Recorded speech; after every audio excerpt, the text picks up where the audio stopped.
All right. So you sent over a ton of articles about Web3 and AI, and Yeah. it seems like everyone is just throwing money at these things. We've got NFTs making a comeback, new crypto listings popping up like mushrooms, AI startups just swimming in cash. It's a real funding frenzy. Yeah, it really is. It's a very dynamic landscape right now. There's so much activity, so much speculation. It's a very fascinating time to be following these trends. Oh, absolutely.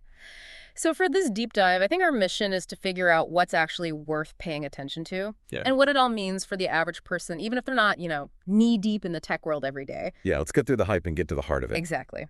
So first up, something that caught my eye was this R0AR NFT collection just minted like 3,000 pieces. Wow. Now, we hear all this talk about the NFT winter. This seems pretty significant. What's your take on this? Is this just a flash in the pan, or is there something more to this? Um, I think it's interesting because while everyone is so focused on AI, it seems that NFTs are kind of quietly finding their footing. I mean, 3,000 mints is a pretty strong signal, Yeah. especially in this, supposed winter. What's even more intriguing is that RAAR, from what I've read, it seems like they're moving beyond just the digital art. Okay. They're exploring NFTs as representations of ownership in real-world assets, even access to like exclusive communities. So maybe they've actually tapped into something a little more practical, a little less hype-driven. Yeah, that's certainly a possibility. They've been talking about this potential for a while now, and it seems like some projects are starting to actually deliver on that. Interesting. Okay, so shifting gears a bit, we have another dog-themed crypto listing on the CoinW exchange. This time, it's Shiba Inu Treat. Oh, wow. Seriously, another one. Yes, the meme coin phenomenon continues. It's easy to kind of laugh this off, Yeah, But I think it's important to understand why this keeps happening. It speaks to this really fascinating intersection of finance and technology and social psychology. I mean, totally. sure, it's fun to see these things skyrocket in value sometimes. But isn't it all just a bunch of people trying to get rich quick? Well, that's definitely part of it, no doubt. There's also a really strong community aspect to it. People are finding a sense of belonging in these online communities that rally around these coins. And there's also like this kind of a rebellion against traditional finance mixed in there as well. So it's not just about the money, it's also about, being part of something. Right. Huh. That's an interesting perspective. And that social aspect, really amplified by social media, is what fuels the volatility. Mm. You see these huge price swings driven by hype and FOMO. It's a risky game, to say the least. Yeah, definitely something to be cautious about, especially for those new to the crypto world. Okay, moving on from the meme coins, let's talk about permission. Okay. They're launching something called Ask-K on the Base network, and it's all about data ownership. Yes, this is a particularly interesting one. It gets to the heart of a major concern in today's digital world. How much control do we really have over our own data? And permission is essentially proposing a system where you get rewarded for sharing your data, not the big tech companies. Okay, but how does that actually work? You're saying instead of Facebook making money off of my, online activity, I could be the one getting paid. That's the idea. Uh-huh. They're using blockchain technology to allow individuals to choose what data they share and with whom. Mm-hmm. And in exchange for that data, they receive cryptocurrency tokens. Okay. It's a direct challenge to the current model, where companies collect and profit from our data without our, explicit consent. That's a bold move, but I mean, honestly, it's hard to imagine this really taking off. Big tech has such a strong hold on our data. It's definitely a David versus Goliath situation, Mm-hmm. but the fact that they're launching on the Base network, which is known for its scalability and accessibility, suggests that they're really serious about making this work. Interesting. It's a development worth watching, especially if you value your online privacy. All right, let's dive into the topic that is dominating headlines everywhere. AI. Synthesia just raised a massive $180 million to make AI-generated videos even more realistic. Yeah, Synthesia is already a leader in AI video generation, primarily for businesses.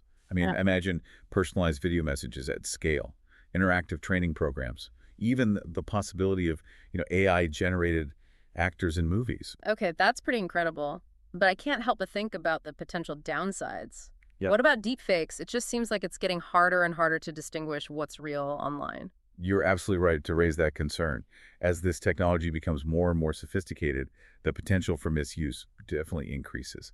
We need to be thinking about ethical frameworks and developing ways to detect these deepfakes. Yeah, It's a critical conversation that we need to be having right now. absolutely. And to add another layer to this AI puzzle, we have vertical compute. They just secured 20 million euros to address the issue of memory in AI systems. Yeah, this is huge AI models, Very cool. especially the large language models that are all the rage right now. Mm. They require vast amounts of memory to function effectively. And what vertical compute is doing could lead to a significant jump in AI capabilities. Mm-hmm. We're talking about AI that's not only visually indistinguishable from reality, but also possesses incredibly advanced cognitive abilities. So it's not just about making AI look real, it's about making it think better. Precisely. Mm. And that raises a whole other set of questions about the future of work creativity, even what it means to be human. Okay, I'm officially both excited and terrified by all of this. That seems to be the common reaction. Yeah, It's a lot to process, but that's why we're here, right? To break it all down and try to understand the implications. absolutely. So with all this funding pouring into Web3 and AI, are there any red flags we should be watching out for? Any common threads that point to potential pitfalls? Well, one thing that jumps out at me is the potential for overhype. It's easy to get swept up in the excitement of these new technologies and the, massive amounts of money being invested. But we need to remember that funding doesn't guarantee success. So don't just follow the headlines blindly. It's exactly. It's important to look beyond the hype and really scrutinize the underlying technology, the team behind it, and the problem they're actually trying to solve. Is there real value being created here, or is it just a lot of hot air? Solid advice. All right, let's connect a few more dots here. The Awareness Company, which uses AI for sustainability efforts, just got a boost of $1.6 million. This is an encouraging sign. It suggests that investors are recognizing the potential for AI to address some of our most pressing global challenges. And then we have Signum, a crypto-focused bank reaching unicorn status with a $58 million raise. Yeah, this is interesting because it indicates a growing maturity in the crypto and blockchain space. Traditional investors are taking notice and are willing to bet big on companies that are building the infrastructure for this emerging ecosystem. So we've got AI funding flowing into sustainability efforts, crypto companies hitting unicorn status. Yeah. What does this tell us about where capital is flowing and why? I think it points to a growing convergence between the world of traditional finance and the world of Web3 and AI. Investors are seeking opportunities that offer both financial returns and the potential for positive societal impact. Interesting.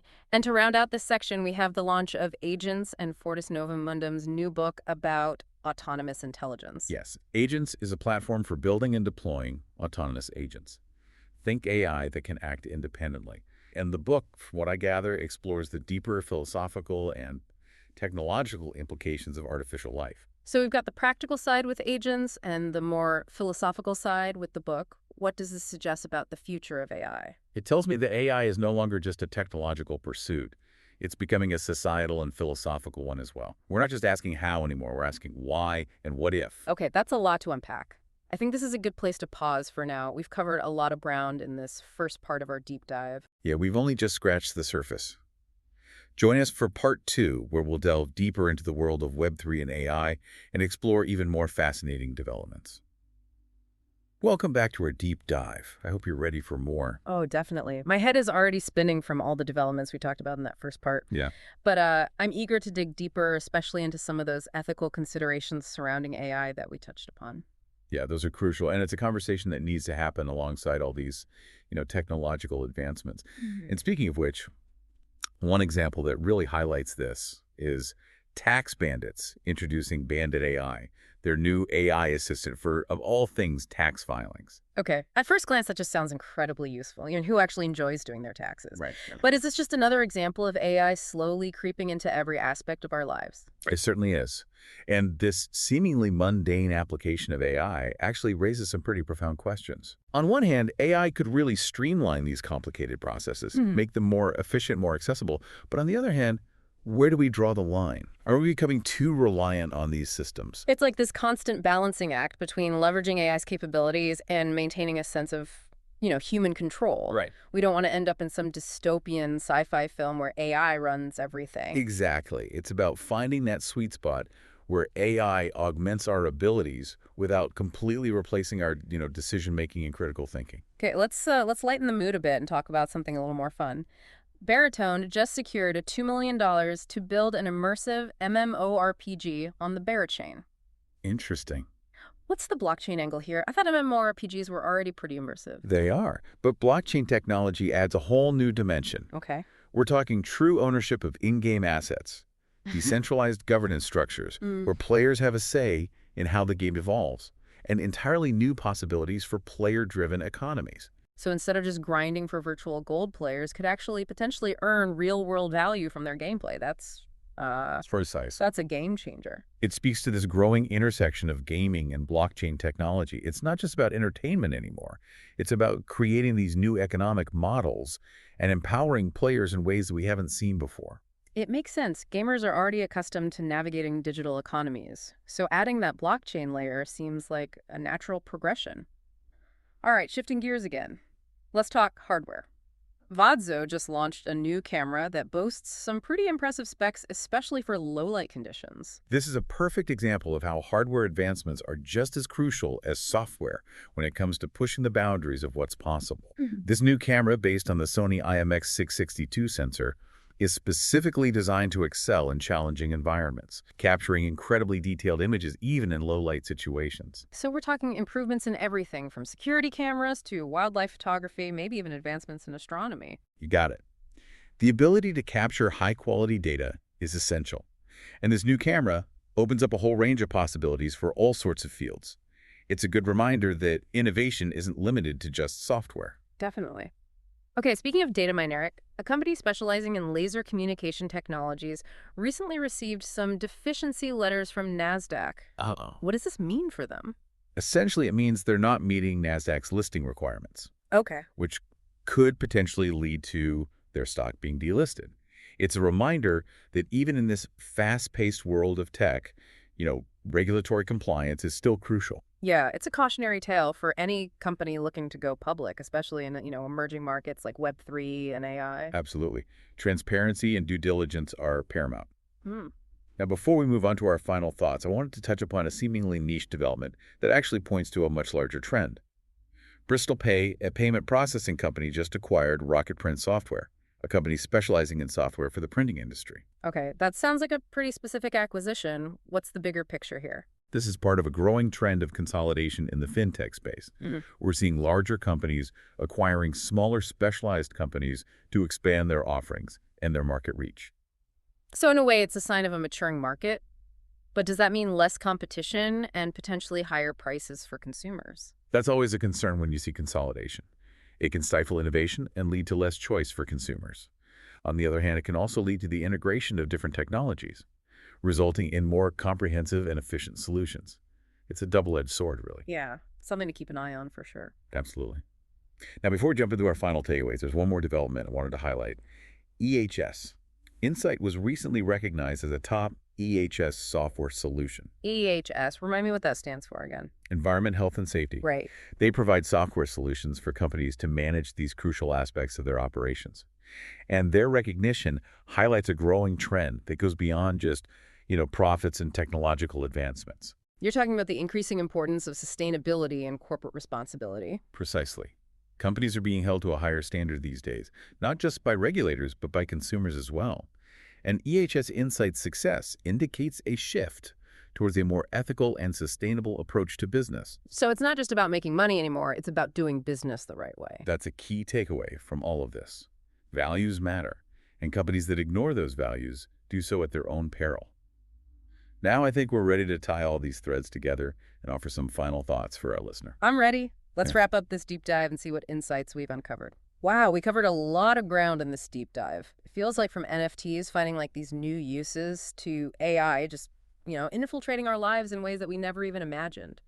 Web3 and AI are no longer just like these buzzwords. They're actually forces that are shaping the world around us.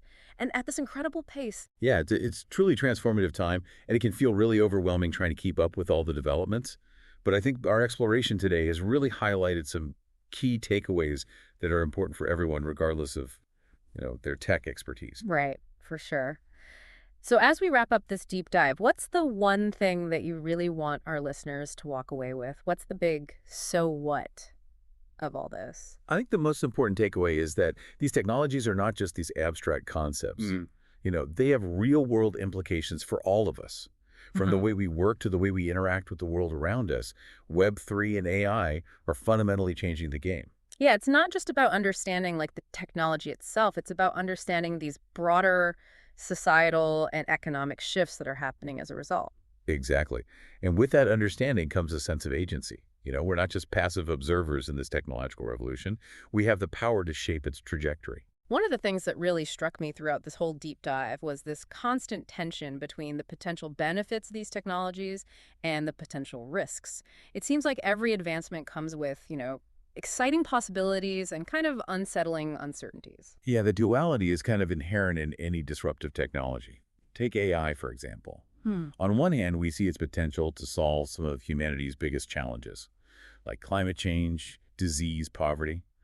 But on the other hand, we have to grapple with the ethical implications of AI. Things like job displacement, algorithmic bias, the potential for misuse. Yeah, it's a lot to wrap our heads around, and honestly, it can feel a bit daunting at times.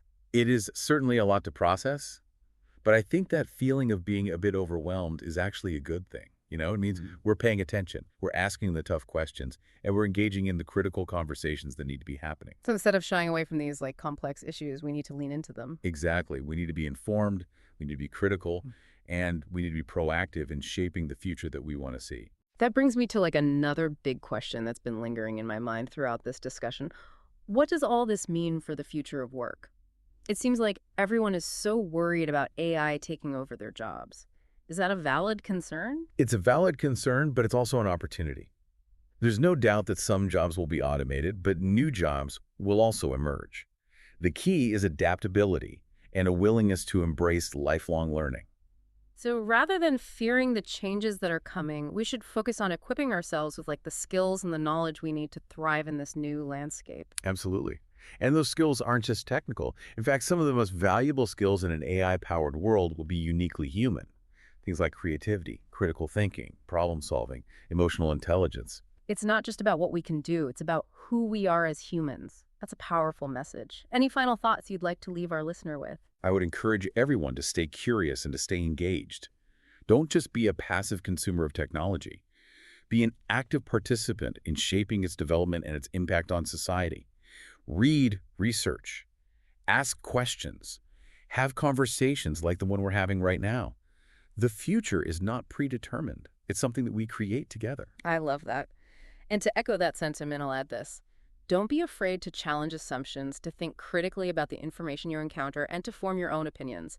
The world of Web3 and AI is full of hype and speculation, but it's also full of incredible possibilities. It's up to us to decide what kind of future we want to build. Well said. Hmm. And on that note, I think we've reached the end of our deep dive. It's been a fascinating journey, and I hope our listener feels a bit more equipped to navigate this, ever-evolving landscape. Thanks for joining us on this exploration, and until next time, stay curious.